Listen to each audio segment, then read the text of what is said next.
Hello everyone, and welcome to another game of World of Warships. Today it's one of my replays and I'm in the Shimakaze, a tier 10 Japanese destroyer. I'm on the map Shatter. It's a 3-point domination game and it's interesting matchmaking. So I'm the only destroyer around. There is a sub, there is a super carrier, and there is a Stalingrad. Now I've spawned on the sea side, which is a bit of a shame because I could do some spotting and capping there hopefully. But on the seaside, well, there's this massive island, which basically means we are in a stalemate, right? So the gearing's in here on the other side, and I'm in here, and now we are the only two destroyers. And, well, we'll see where this leads. The other problem is there's the Stalingrad here, so I found the only raider there is. Now I could obviously move, right? I could say, well, I abandon C and I'll try to take B instead and then move over to A. The problem with that is, first of all, it takes quite a bit of time. And second, they'll just get this cap for free, right? Now C is a cap that doesn't really need a destroyer in the sense that you can put any ship in here. It has perfect cover with that island. You could put a Kurfürst in here, or Friedrich as the enemy is doing, and just contest this cap forever. Well, until the enemy actually pushes the flank. But since my team isn't willing, I'm gonna stay in here for now and we will see how this develops. Also, by the way, we might have to speed this whole thing up a little bit, so I'm just gonna increase the speed here and I'm gonna take control of the camera, otherwise the jerky camera movement might just make you dizzy. So anyway, this game will take quite a bit of time to get going. So I'm just sitting here. I'm surprised that the enemy Friedrich isn't hydroing me, but if he were, I have this massive island that I can just hug. The Stalingrad also has never raided me so far. So right now I'm at least kinda able to talk. Now the enemy is moving in sort of unpredictable ways, I guess, so yeah, and I will reduce the speed again, by the way, once something interesting happens. I didn't want to start this replay halfway in, but it really takes a long time until it gets going. Oh, but trust me, it's gonna be worth it. Meanwhile, it looks like I'm gonna get a torpedo in the Musashi. Yeah, there is one. And we see the enemy gearing is flanking. Now, the reason the enemy gearing is flanking is because the enemy gearing does have ships like the Friedrich that are actually in here. Why this Friedrich still isn't hydroing is way beyond me, but I guess it's gonna get farmed. Now, the good news is I have at least ships here that are willing to engage, and our submarine, I think, has taken A. And now we have a Salem trying to take B. I'm not sure if that's gonna succeed, because with a carrier and other ships there, I'm feeling the Salem is just gonna get interrupted. Now the Stalingrad is pushing in, taking over the cap cuties from the Friedrich. And I'm gonna try to move a little bit forward. I mean, I'm completely healthy. Stalingrad's TPM is not the greatest, so he shouldn't be getting off more than one salvo. I get a lucky cheesy fire. And unfortunately, none of those troops hit. So once again, I'm still stuck inside this cap here. I mean, we do have a cap I could leave, but, you know, points are very, very important, especially since this game is relatively close on ships. And now I'm just, you know, let's give myself the camera back and slow it down again. So now I'm just trying to shoot the Musashi. I'm raided. The Stalingrad has remembered the button, but nobody's really here able to shoot. There's also the thing with the Stalingrad here. If I wanted to go flanking, I'd have to go very wide. I mean, you can see my 12-kilometer radar circle. The Stalingrad is the opposite of me, so I'd have to basically scrape the 10 line if I wanted to go around here flank without getting raided. Meanwhile, by the way, we have the Georgia and the Brest going into B and possibly flipping that. So I'm not doing much against that Musashi. But my team is farming more and more at Stalingrad, which is also reversing. So if I could finally get this camp after all this time, it would be nice. I mean, we are already 8 minutes into this game. And I mean, I got a few torp hits, you know. Got a few gun hits. And the Stalingrad is finally leaving. Hopefully, it's going to be finished off here as well. Meanwhile, our team has actually somehow managed to cap B with Brest and the Georgia. And you know, this is starting to look up. We are even on ships, by the way, but we do have a points advantage, and this might actually come in handy later on. So the starting guard, by the way, is back, and it looks like it's gonna go forward here. So I've got some torps coming in. Now this torp unfortunately just hugged the island, but I think the Stalingrad is not going to be able to slow down there in time. The Musashi is taken care of, and there we go. Finally, that Stalingrad has been dealt with, and it took about 9 minutes. I held the position here for 9 minutes to finally get this capture zone. Now, this leaves me with a chance to potentially go after the gearing. Okay, so there is a sub coming around here behind us. Unfortunately, there is nothing I can do against the sub, and what I'm doing here is I'm maneuvering my ship. I still need to stay in here right until it's capped. And I've decided I'm gonna reverse a bit, and then I'm gonna turn, and then I'm gonna go after the gearing. Now we've lost our Nevsky on this side, so nobody is left to find that gearing, well, except for myself. Meanwhile, though, our forces on the left side are a bit depleted. The Georgia is now coming over here for some reason. We still have the Brest sword in the center, but the enemy is currently making no move to take our caps. Like, overall, we are one ship ahead, and we are a lot of points ahead.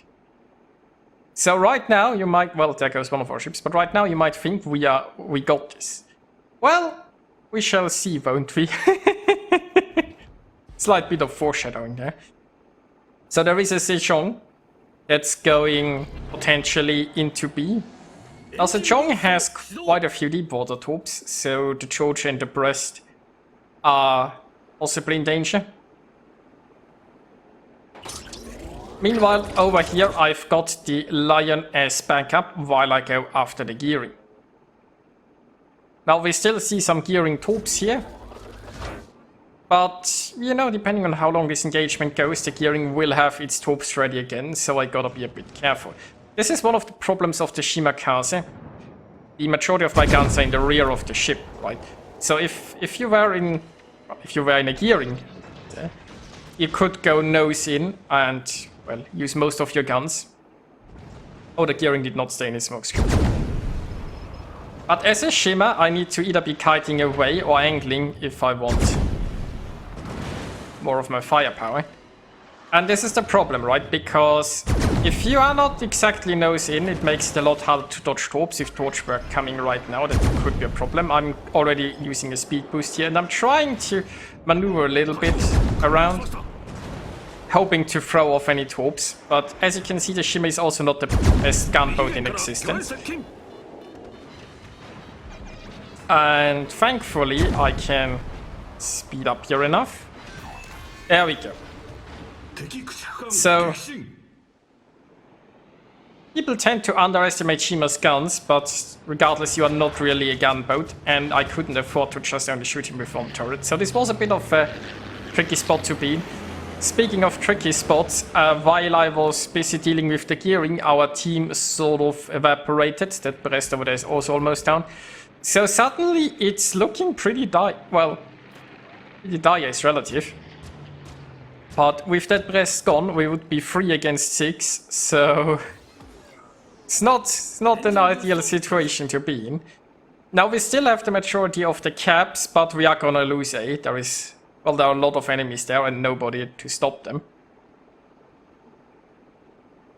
But this is where our points lead might come in handy. The problem is there are still 7 minutes left, right? The other problem is that the carry is coming from me. I accidentally had my anti-air still on. I suppose he would have found me anyway. Still not an ideal situation. So we are dealing with a super carrier here. That carrier is more than capable of farming me here. So not much I can do about this. Now, of course, if I stick closer to the lion's anti-air might help. I have launched some orbs this way because there is the Sejong and... oh, it's spotted now. I was thinking the Sejong would come our way. Simply because, you know, this is where we are. And the Sejong is just going where there's nothing to fight. But then again, maybe it just wants to meet up with its battleships. Because those battleships are not gonna be here quickly. So the good news is, not every enemy is that healthy. The bad news is, yeah, it's... oh! The carrier... no, the lion got the Sejong. Okay, it's 3 against 5 now. And we do have a 300 points lead. We have 6 minutes to go. Now, if all of those enemies charge into B, I might have a chance to greet them with torpedoes. One of the... well, there are 2 big issues still remaining. And they are called carrier and sub. And both are things that can, like, spot me and ruin my day. And I have no option of fighting against either of those. There's the carrier. Now, those are jet planes. Jet planes are relatively fast and they don't have good, like, turning circles. So with jet planes, if they just pass by me, they will have trouble turning around and spotting me again, I think. But they aren't coming my way currently anyway. Now, another problem we have is, you know, the enemy carrier will keep our carrier spotted, and as we've established, there are 3 battleships coming this way. So our carrier is not gonna have a great time. But it looks like he's going to sink the Patchy, or at least I hope so. That would mean a super battleship gone, and that would definitely be helpful. Now our lion is also coming in here, and the Patchy is still alive. I'm too low health to risk anything like shooting here. I'd be absolutely demolished. Also, by the way, RPF is pointing this way, so that should be the sub, because we've seen the other ones. So the lion is gone. That's a shame. It's now me and the carrier against 4. There are the Vermont, the Iowa, the sub and the carrier. Now the carrier is about to find me, so I'm gonna smoke him in order to preserve my health. Now our carrier is also giving me a fighter plane here, and oh, there is the sub. So we've established where the sub is.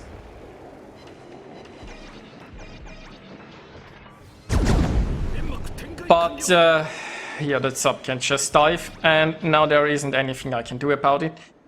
There is nothing I can to spot it. I mean, I can try to find the ping indicator, if it's pinging, but who would it be? I mean, it could be blind pinging my smoke, I guess. It could be try pinging the carrier, and then realize that carrier's damage can last a minute.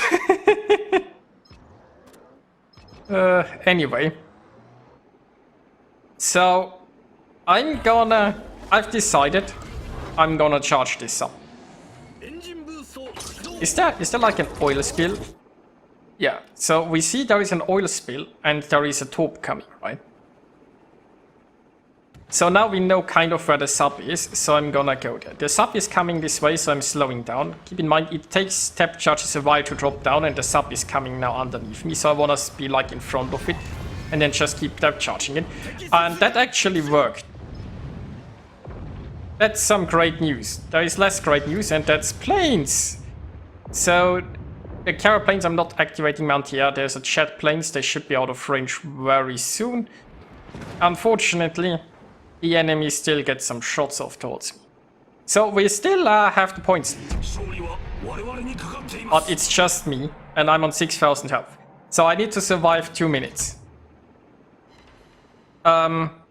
We should have enough points, I think, to win this. As long as I survive. Well, that's assuming they aren't actually, you know, contesting C. So there are the planes. And if the planes just keep me spotted, I'll be screwed, because the Iowa and the Vermont can easily gun me down here. So it looks like maybe he wants to keep me spotted, so I'm turning off my anti-air again. As I said, jet planes have a big turning circle. Ooh, whoa, those shells hurt. I need to survive 30 more seconds until I can smoke again, and in come the jet planes. He's gonna spot me again. Oh, it looks like... Is he going into attack mode there? Yes, please attack. Good, good. So... the spotting would have been far more problematic with an Iowa in Vermont. So that he used his planes there was great. Now the United States might still sail into sea and cap C. That could be an issue, right? We are 50 points ahead, and the enemy will get about maybe 35 or 36 or something like that before this is over. Like, they will get that much closer to our points. So we should be winning by about 10-20 points, I think, right now. Now it's 40 seconds and I have a smoke. I can't see planes currently, which is weird because the United States is so close. I'm not sure why there are... Like, the United States is so close, we should have seen another squadron of planes by now. You can't run out of planes. Right, I mean, even if he just has like one left in his... So... Well, I'm inside the smoke now and I got the Iowa somehow.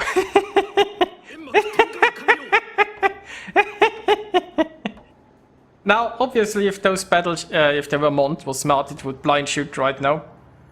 Because, you know, if they don't do anything, they just lose. So I'm confused why the planes didn't come back. The carrier should have used planes and blind dropped the smoke. The battleships should have blind shot the smoke. I was on very low health.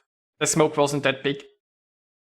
It's like, you know, it's a desperate move, but it's all they had. And so somehow we won. This game was a bit of a roller coaster, right? It started off very boring, then it looked like we're gonna be winning this quite nicely, then it looked like a crushing defeat, and then it turned around again. So I hope you guys enjoyed watching it, and I'll see you next time.